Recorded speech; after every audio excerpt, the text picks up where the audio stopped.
নমস্কার, সবাইকে জানাই শুভ সাব্বাত দিনের প্রীতি শুভেচ্ছা।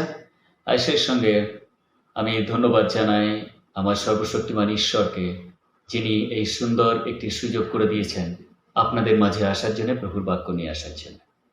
আর ওই সঙ্গে বাংলা হোপ চ্যানেলের যিনি কোঅর্ডিনেটর মিসেস মৃদুলা লাকড়া, যিনি অক্লান্ত পরিশ্রম করে এই চ্যানেলটাকে চালিয়ে চলেছেন। ঈশ্বর যেন তাঁকে আরও শক্তি দেন, আরও সুস্বাস্থ্য দেন তার কাজ করার জন্য।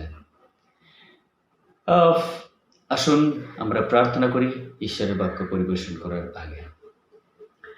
স্বর্গের মঙ্গলময় ঈশ্বর, তোমার গৌরব, তোমার প্রশংসা করি যে তুমি আমাদেরকে একটি সুন্দর দিনে পদার্পণ করার সুযোগ করে দিয়েছে। পিতা, তোমার গৌরব, তোমার প্রশংসা করি যে তুমি আমাদেরকে সুস্থ সবল রেখেছো। তোমার ধন্যবাদ করি যে তুমি একটি সুন্দর আরেকটি দিন, যে শুভ সাব্বাত দিন তুমি আমাদের দিয়েছো। পিতা, তুমি আমাদেরকে প্রত্যেককে আশীর্বাদ করো, আমাদেরকে সুস্থ সবল রাখো, তোমার কাজের জন্য আমাদেরকে ব্যবহার করো প্রভু। এই ছোট প্রার্থনা বন্ধু যিশুর নামে চাই, আমেন। খ্রিস্টের প্রিয়জনেরা, কোনো এক সময় একদল যাত্রী তারা এরোপ্লেনের মধ্যে চড়ল, আর তাদের গন্তব্যস্থলে যাওয়ার জন্যে তারা সবাই মিলে আনন্দ সহকারে সেই এরোপ্লেনের মধ্যে বসেছিল। সবাই সিট বেল্ট লাগিয়ে নিয়েছে, এরোপ্লেনের পাইলট ভেতরে চলে গেছে, আর এরোপ্লেন শুরু হয়ে গেছে।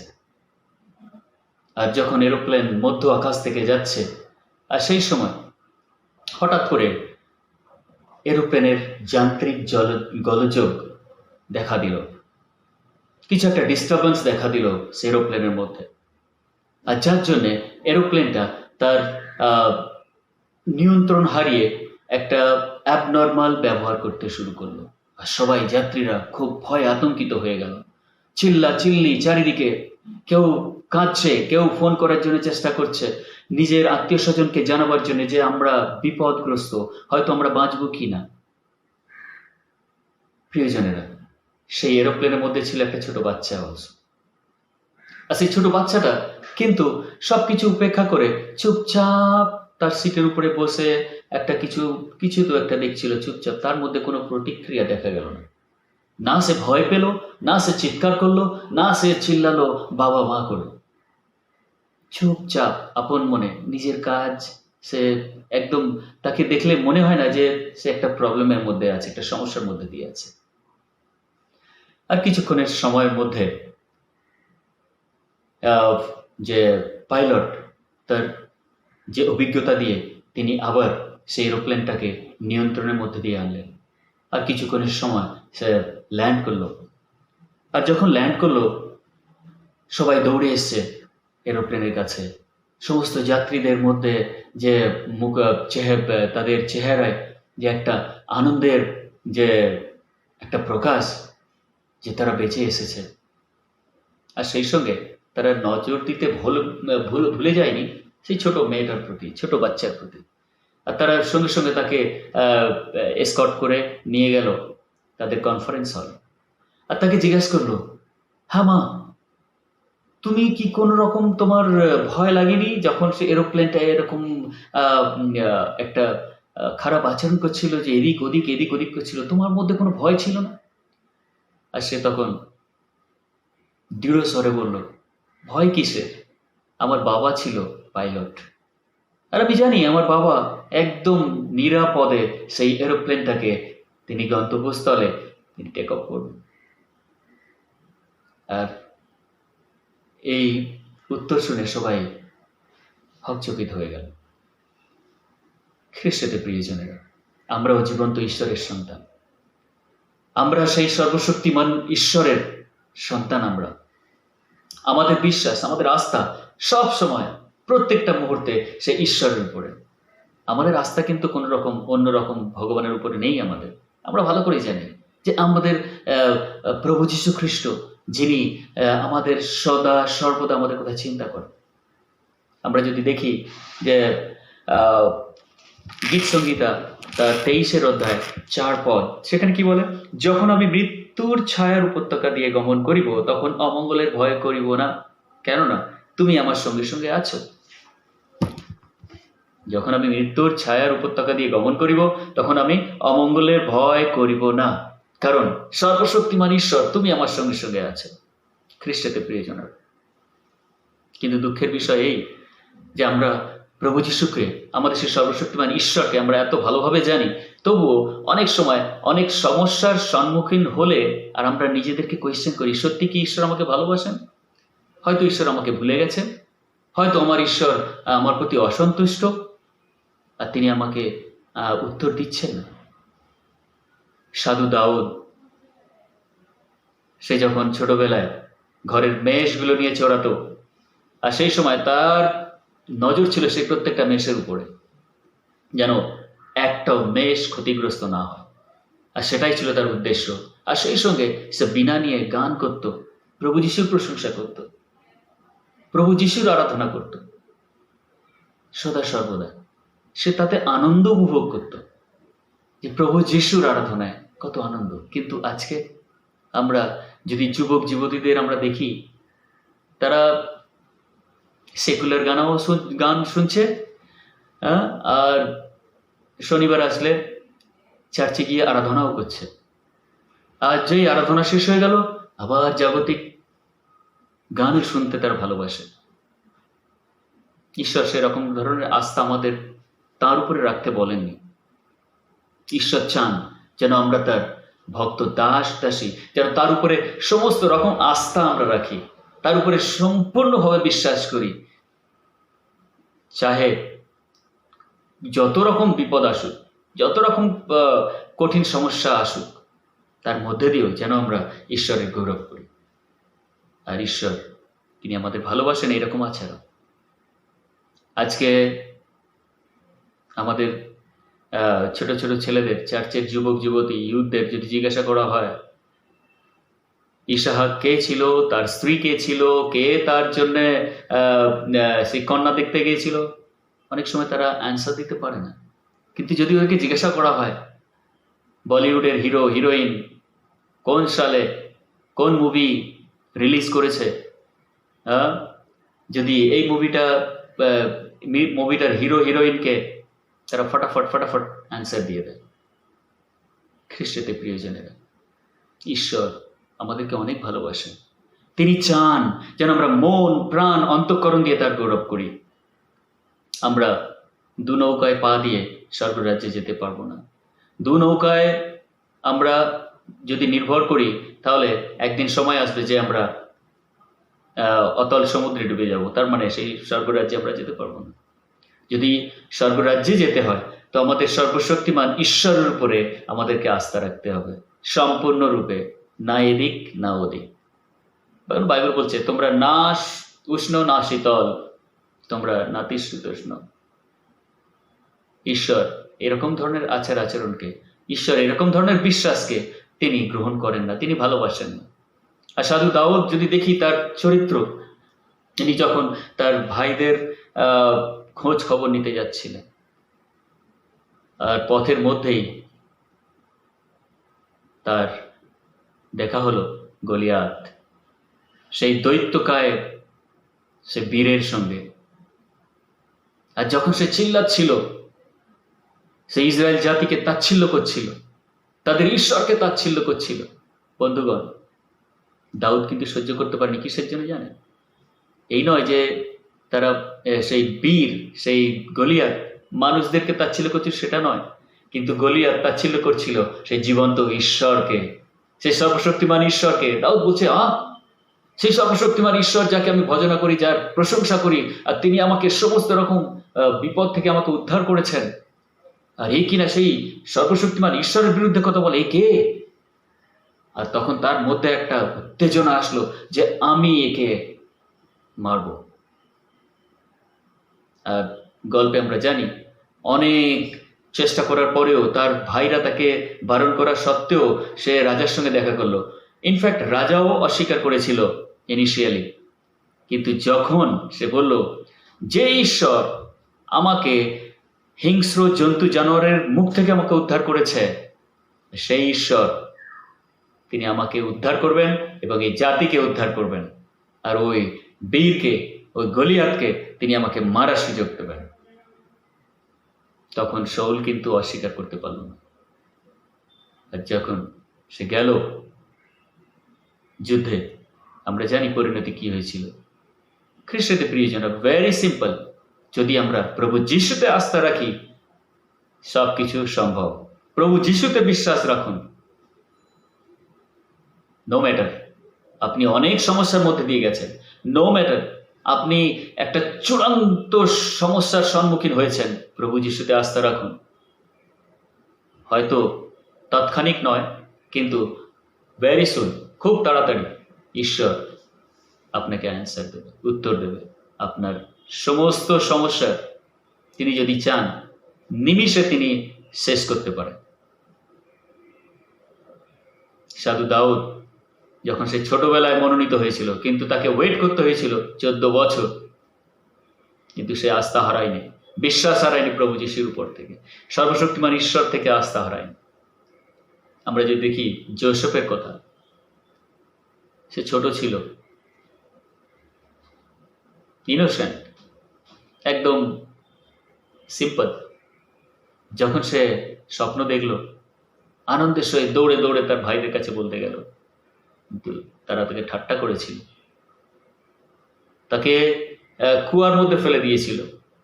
আজকে আপনি চিন্তা করুন, যদি আমি কি আপনি যদি ওই যোসেফের পর্যায়ে হতাম, তাহলে আমাদের আচরণ কেমন হতো, ঠিক না? Very hard to think. আর জোসেফও কাকুতি মিনতি করেছিল যে ভাই আমাকে বিক্রি করে দিও না, আমাকে যেতে দাও আমার বাবার কাছে, আমাকে যেতে দাও।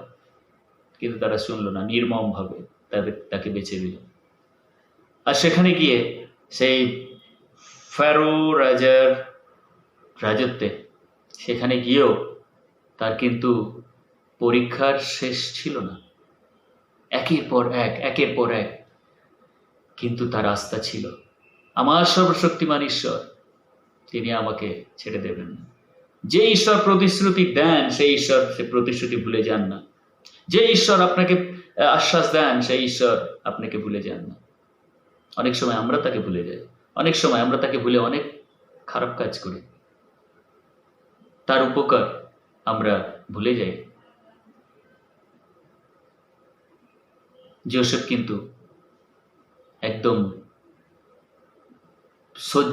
সহনশীলতার সঙ্গে অপেক্ষা করছিল যে ঈশ্বর তিনি জীবন্ত, ঈশ্বর তিনি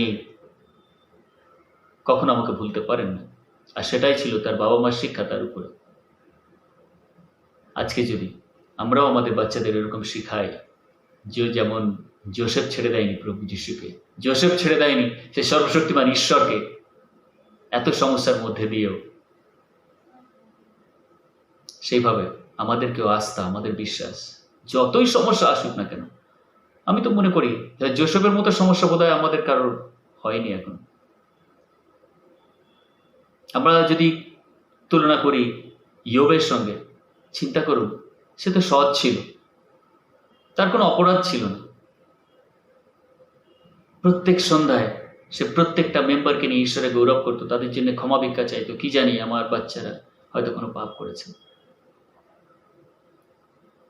সে ছিল একজন উস দেশের ধনী ব্যক্তি, আর সেই ধনী ব্যক্তিকে শয়তান কি করেছিল, একদম ভিখারির থেকেও তার অবস্থা আরো খারাপ করে দিয়েছিল, তাকে ছাই গাদার উপরে বসিয়েছিল, কিন্তু সে ঈশ্বরকে ভুলে যায়নি। তার বন্ধুরা ইনফ্যাক্ট তাকে বলল, ইয়োব তুমি বোধহয় কোনো পাপ করেছো। প্রিয়জনেরা চিন্তা করতে পারে, এক ব্যক্তি সে ভুগছে, যন্ত্রণায় ভুগছে, তাকে কোথায় সান্ত্বনা দেবে? ঈশ্বরের উপর আস্থা রাখো, কিছু না, তুমি তার কাছে প্রার্থনা করো না, তুমি বোধহয় কোনো পাপ করেছো। অনেক সময় আমাদেরও উক্তি এরকম হয়, যদি কারোর উপরে কোনো সমস্যা আছে, হ্যাঁ এ ব্যক্তি কিছু তো করেছে, আর যার জন্য এ শাস্তি পাচ্ছে, তাই না? আমরা নিজেকে অনেক সময় সাধু মনে করি, নিজেকে অনেক সময় মনে করি আমরা খুব ধার্মিক অন্যের থেকে। না, বাইবেল বলে আমাদের কোনো ধার্মিকতা নেই, আমাদের ধার্মিকতা একটা ফিল্দি র্যাগস, নোংরা আবর্জনা আমাদের ধার্মিকতা। কিন্তু যখন আমরা প্রভু যিশুকে আমাদের মন অন্তঃকরণ সমর্পণ করি, আর তিনি আমাদেরকে দেন নূতন আত্মা, তিনি আমাদেরকে দেন নূতন শরীর, আর যে শরীর দিয়ে তার জ্যোতি প্রকাশ পায়, তার জ্যোতি প্রকাশ পায়। আমি ছোট ছিলাম অনেক, তখন বোধহয় ক্লাস 8-এ পড়তাম, আর আমরা অন্যান্য মণ্ডলীর সভ্য ছিলাম। আর সেই সময় সিনিয়র পিকে গায়েন, তিনি এই জগতে নেই, আর তিনি প্রচার করতেন, এত সুন্দর প্রচার করতেন। আর বিং এ স্মল বয়, আমার চিন্তা হতো যে এইসব পড়াশোনা ছেড়ে দিয়ে আমি দাদু বলে ডাকতাম, আমি দাদুর সঙ্গে সঙ্গে থাকি, সর্বদা দাদুর সঙ্গে সঙ্গে থাকি। খ্রিস্টতে প্রিয়জনেরা, সেই উত্তেজনা, সেই উৎসাহ প্রভুর বাক্য আমাদের মধ্যে যেন থাকে। প্রিয়জনেরা, আবার শুধু তাই নয় যে দাদু প্রচার করতো যে প্রভু যীশু খ্রিস্ট শীঘ্র আসছেন, তার প্রত্যেকটা প্রচারে তিনি যদি চার্চেও দিতেন কি বাইরে কোনো সভায় দিতেন, প্রত্যেকটা প্রচারে প্রভু যীশু খ্রিস্ট শীঘ্র আসছেন। আর আমি এতটুকু মানে ইনফ্লুয়েন্স হয়ে গিয়েছিলাম যে সময় পড়াশোনার কোনো কাজ নেই, আমি কি করেছিলাম জানেন, টেবিলেতে এরকম পেজ নিয়ে আর সেখানে আমি লিখতে শুরু করলাম, যীশু খ্রিস্ট শীঘ্রই আসছেন, যীশু খ্রিস্ট শীঘ্রই আসছেন, যীশু খ্রিস্ট শীঘ্রই আসছেন। আর আমি এইভাবে লিখে এখানে ওখানে ছড়াতে আমি গাছের এতে আমি লাগিয়ে দিতাম, যীশু খ্রিস্ট শীঘ্র আসছেন। আমি দিনের বেলা করতাম না, কারণ দিনের বেলা যদি আমাকে কেউ হাসে, ইয়েস মাই লর্ড, ইয়েস, আমি রাত্রের অন্ধকারে এইসবগুলো করতাম। আমার এরকম ফিল হতো যে প্রভু যীশু খ্রিস্ট তিনি শীঘ্র আসছেন, সুতরাং আর কোনো এর থেকে শান্তি আর কিছু নেই। আজকে দিনে এই প্রচার করার সময় দাদুর কথা মনে পড়বে, আর সেই জন্য বন্ধুগণ এটা আমি শেয়ার করলাম। আজকে আমাদের মধ্যে যে উত্তেজনা, যে উৎসাহ এটা যেন মরে না যায়, এটা যেন সীমিত না থাকে। যীশু খ্রিস্ট তিনি আসবেন, যে যীশু খ্রিস্ট বলেছেন যে আমি 3 দিন বাদে উঠবো, আর তিনি উঠেছেন, আর সেই যীশু খ্রিস্ট আবার আসছেন। কতজনে আমরা প্রস্তুত? কি আমরা হয়তো এই জগতের আমোদ প্রমোদে ব্যস্ত, আমাদের সংসার নিয়ে ব্যস্ত, আমাদের বাচ্চা নিয়ে ব্যস্ত, আমাদের বাচ্চাদের পড়াশোনা নিয়ে ব্যস্ত, আমাদের সংসারের খাবার দাবার নিয়ে ব্যস্ত, আর তবু আমরা বলি আমরা খ্রিস্টান। কোথায় আমাদের আধ্যাত্মিকতা? কোথায় আমাদের ধার্মিকতা? আমরা কি হারিয়ে গেছি? যদি হারিয়ে যাই বন্ধুগণ, তাহলে সেই প্রভু যীশু খ্রিস্ট যখন তিনি আসবেন আমরা কিন্তু দেখতে পাবো না তাকে। সেই সুযোগ আর আমাদের হবে না সেই স্বর্গরাজ্যে যাওয়ার জন্য। যদি স্বর্গরাজ্যে যেতেই হয়, আপনার মন অন্তঃকরণ দিয়ে তার প্রতি বিশ্বাস রাখেন, trusting god in all difficulties. যতই বিপদ আসুক না কেন, যতই দুঃখ আসুক না কেন, তার উপরে ছেড়ে দিন, প্রভু যিশুর উপরে সঁপে দিন যে তিনি আমাকে উদ্ধার করুন। আমরা যদি দেখি গীত সংগীতা তার 46 অধ্যায় 1 পদ, ঈশ্বর আমাদের পক্ষে আশ্রয় ও বল, তিনি সংকটকালে অতি সুপ্রাপ্য সহায়। যখন আমাদের সংকটকাল আসবে, যখন আমাদের সমস্যা আসবে, আর তিনি আমাদের সহায় হবেন, তিনি আমাদের পক্ষে আমাদের আশ্রয় দেবেন। শুধু তাই নয়, আমরা যদি যিশায়ার পুস্তক সেখানে 41 অধ্যায় 10 পদ, সেখানে কি বলছে? ভয় করিও না, কারণ আমি তোমার সঙ্গে সঙ্গে আছি, ভয় করিও না। বন্ধুগণ, ভয় জিনিসটা খুব খারাপ। এই ভয় আমাদেরকে অনেক সময়, এই করোনায় অনেকে যারা ভয় পেয়েছে তারা এই জগতে আর নেই, কিন্তু এই করোনায় যাদের মধ্যে সেই আশ্বাস ছিল আমার প্রভু যিশু আমাকে উদ্ধার করবেন, তারাই কিন্তু উদ্ধার পেয়েছে, তারাই কিন্তু এখনো বেঁচে আছে, ঈশ্বরের গৌরব করছেন। ঈশ্বরের গৌরব আমাদের সর্বদা। আমাদের ভয় করিও না, কারণ আমি তোমার সঙ্গে সঙ্গে আছি। ব্যাকুল হইও না, কারণ আমি তোমার ঈশ্বর, আমি তোমাকে পরাক্রম দিব, আমি তোমার সাহায্য করিব, আমি আপন ধর্মশীলতার দক্ষিণ হস্ত দ্বারা তোমাকে ধরিয়ে রাখিব। আমেন। প্রভু যিশু সেই সর্বশক্তিমান ঈশ্বর, যিনি আমাকে আপনাকে রচনা করেছেন, তিনি আমাদের ভুলে যেতে পারেন না।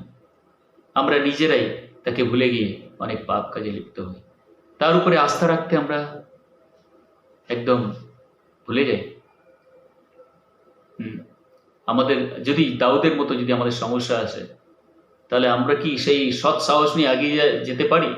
নাকি আমরা আগে হয়তো কোনো বড় লিডার্স আছে, পলিটিক্যাল লিডার্স আছে, তাদের কাছে গিয়ে সলা পরামর্শ করি যে কি করব, এই বিপদ এসছে, কি হবে, কি করা হবে, কি করে আমি উদ্ধার পেতে পারি? বন্ধুগণ, ঈশ্বরের কাছে নতজানু হয়ে প্রার্থনা করুন, তার উপরে সমস্ত আস্থা ঢেলে দিন। তিনি সর্বশক্তিমান ঈশ্বর, তিনি আপনাকে উদ্ধার করবে।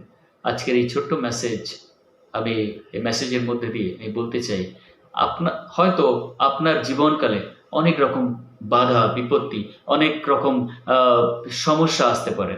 বন্ধুগণ, যেন আমাদের সেই সমস্যায়, সেই বাধা বিপত্তি আসলে সেই সময় যেন আমরা ঈশ্বরের উপর নির্ভর রাখতে না ভুলি। ঈশ্বরকে আমাদের শ্বাস প্রশ্বাসে আমরা যেন ঈশ্বরকে নিয়ে চলি, তিনি নিশ্চয়ই আমাদের উদ্ধার করবেন। আমাদের হয়তো জাগতিক জীবন, আমাদের এই সমস্যা আসতে পারে, ওই সমস্যা আসতে পারে, তা সত্ত্বেও আমরা যেন প্রভু যিশুকে আগে সর্বাগ্রে স্থান দিই, আর তিনি আমাদেরকে উদ্ধার করবেন। ঈশ্বর আপনাদের সবাইকে আশীর্বাদ করুন। আসুন আমরা প্রার্থনা করি। স্বর্গের মঙ্গলময় ঈশ্বর, তোমার গৌরব, তোমার প্রশংসা করি। তুমি যে সুন্দর একটি সুযোগ করে দিয়েছ পিতা, যে তোমার বাক্য পরিবেশন করার জন্য। প্রভু, তোমার গৌরব করি যে তুমি আমাদের সবাইকে তোমার যে একটি উদ্দেশ্য, যে আমরা যেন স্বর্গরাজ্যে যেতে পারি, আর তার জন্য তুমি আমাদের একত্রিত করেছো পিতা। ধন্যবাদ। ছোট বাক্যের মধ্যে দিয়ে প্রভু আমরা যা শিখলাম, যেন তো আমরা হৃদয়ে ধারণ করতে পারি, যেন আমরা তোমার উপরে আস্থা রাখতে শিখি, তোমার উপরে বিশ্বাস রাখতে শিখি। কারণ তুমি আমাদের একমাত্র ঈশ্বর। তুমি সেই ক্রুশে প্রাণ দিয়ে আমাদেরকে বাঁচিয়েছিলে, আর তোমার সেই রক্ত দিয়ে আমাদের সুচিকৃত করেছিলে। প্রভু, যখন তুমি সেই মেঘযোগে আসবে প্রভু আমাদের নিতে, যেন আমাদের সেই সুযোগ হয় প্রভু, যেন তোমার সঙ্গে স্বর্গরাজ্যে নিতে হতে পিতা। আমাদের সকল পাপ অপরাধ ক্ষমা করো, বন্ধু যিশুর নামে চাই, আমেন। ঈশ্বর আপনাদের ভালো রাখুন, সুস্থ রাখুন। আবার দেখা হবে যখন নেক্সট সাবাথে। আমেন।